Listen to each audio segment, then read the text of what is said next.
हरे कृष्णा। राधे राधे दोस्तों। विशाख महात्म अध्याय 2 आपके लिए लेकर आए हैं। सूत जी आगे कहते हैं, महात्मा नारद जी के वचन सुनकर राजा अम्बरीश ने विस्मय होकर कहा, महानुभाव, विशाख मास की प्रशंसा इतनी क्यों करते हैं?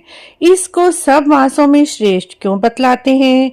यदि माधव मास सबसे श्रेष्ठ है और भगवान लक्ष्मीपति को अधिक प्रिय है, तो इसके स्नान की क्या विधि है?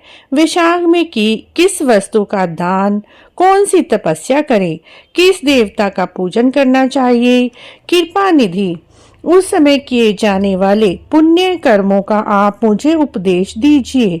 सद्गुरु के मुख से उपदेश की प्राप्ति दुर्लभ होती है। उत्तम देश और काल का मिलना भी बड़ा कठिन होता है। राज्य प्राप्ति और दूसरे कोई भी भाव हमारे हृदय को इतनी शीतलता नहीं प्रदान करते जितनी कि आप यह समागम।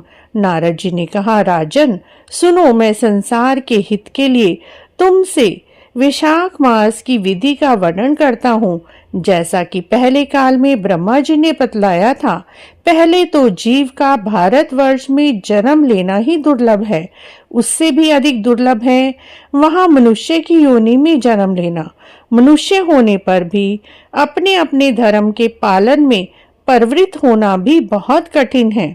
उससे भी अत्यंत दुर्लभ है भगवान वासुदेव में भक्ति, और उसके होने पर भी माधव मास में स्नान आदि का सौभाग्य मिलना तो और भी कठिन है।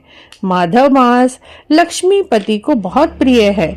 माधव यानी विशाख मास को पाकर जो विधि पूर्वक स्नान, दान, जप आदि अनुष्ठान करते हैं, वे ही मनुष्य धन्य हैं। उनके दर्शन मात्र से पापियों के पाप दूर हो जाते हैं और वे भागवत से भावित होकर धर्मचारण के अभिलाषी बन जाते हैं।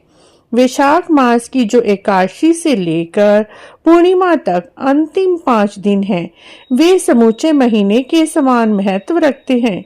राजेंद्र, जिन लोगों ने वैशाख मास में भांति भांति के उपचारों द्वारा मधु दैत्य के मारने वाले भगवान लक्ष्मीपति का पूजन कर लिया, उन्होंने अपने जन्म का फल पा लिया है।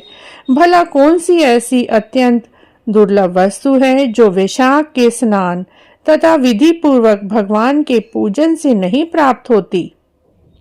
जिन्होंने दान, होम, जप, तीर्थ में प्राण त्याग तथा संपूर्ण पापों का नाश करने वाले भगवान श्री नारायण का ध्यान नहीं किया, उन मनुष्यों का जन्म इस संसार में व्यर्थ ही समझा जाएगा।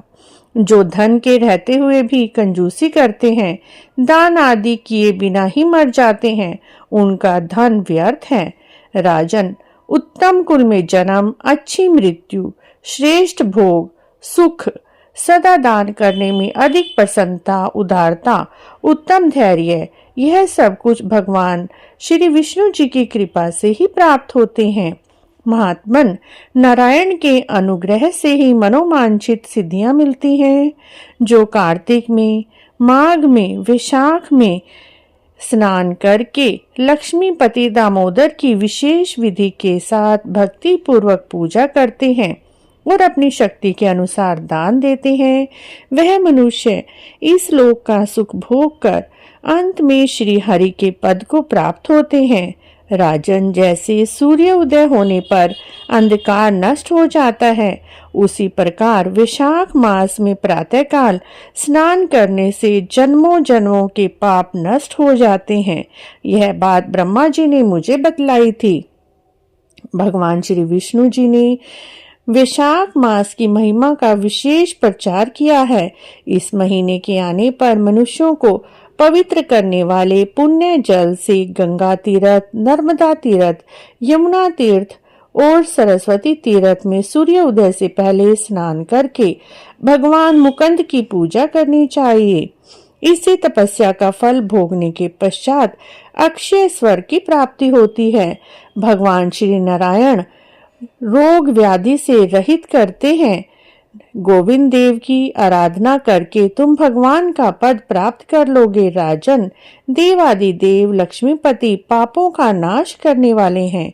उन्हें नमस्कार करके चैत्र की पूर्णिमा को इस व्रत को शुरू करना चाहिए। व्रत लेने वाले पुरुष यम नियमों का पालन करें, शक्ति के अनुसार कुछ न कुछ दान करें, भोजन दान करें, भूमि पर सोएं, ब्रह्मचार्य व्रत में दृढ़ता पूर्वक स्थिर रहें, हृदय में भगवान श्री नारायण का ध्यान करते हुए तपस्वियों के द्वारा शरीर को सुखाएं। इस प्रकार नियम से रहकर जब वैशाख की पूर्णिमा आए उस दिन मधु तथा तिल आदि का दान करें। श्रेष्ठ ब्राह्मणों को भक्ति पूर्वक भोजन कराएं, उन्हें दक्षिणा सहित धेनु दान करें। वैशाख स्नान के व्रत में कुछ त्रुटि हुई हो तो उसकी पूर्णता के लिए ब्राह्मणों से प्रार्थना करें। भूपाल जिस प्रकार लक्ष्मी जी जगदीश्वर माधव को प्रिय हैं, उसी प्रकार माधव मास भी मधुसूदन को बहुत प्रिय है। इस तरह उपयुक्त नियमों के पालन पूर्वक 12 वर्षों तक वैशाख स्नान करके अंत में मधुसूदन की प्रसन्नता के लिए अपनी शक्ति के अनुसार व्रत का उद्यापन करें। अम्बरीश पूर्व काल में ब्रह्मा जी के मुख से मैंने जो कुछ सुना था वह सब वैशाख का महात्म तुम्हें बता दिया है। बोलिए वैशाख मास महात्म अध्याय 2 की जय। वैशाख मास महात्म अध्याय संपूर्ण हुआ। मित्रों, यदि आपको वैशाख मास महात्म अध्याय 2 अच्छा लगा है तो आप हमारे चैनल को जरूर सब्सक्राइब करें, लाइक करें, वीडियो को शेयर भी करें। कमेंट बॉक्स में जय मधुसूदन भगवान अवश्य लिखें। जय मधुसूदन भगवान दोस्तों, राधे राधे।